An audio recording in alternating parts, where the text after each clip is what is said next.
का आज दूसरा दिन है। चारों टीमें, हमारे मारखोर की टॉप मैनेजमेंट, हमारे साथ गिलगित से आए हुए मेहमान, टीम के ओनर्स भी मौजूद हैं, अंपायर्स मौजूद हैं।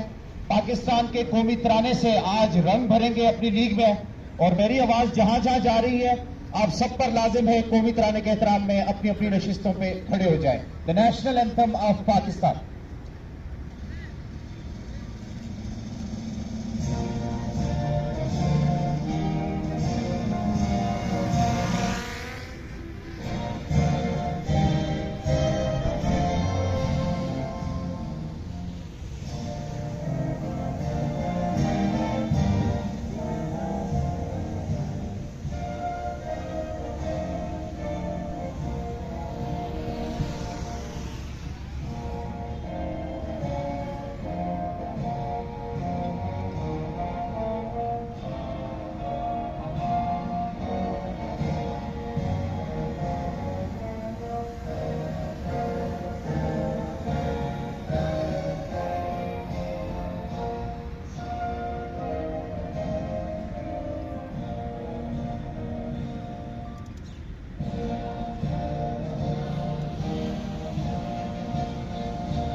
साया खुदाई जुलजलाल मेरे साथ एक पाकिस्तान वेरी मच फील्ड बजाय बाकी लाइन में बाहर आ जाए।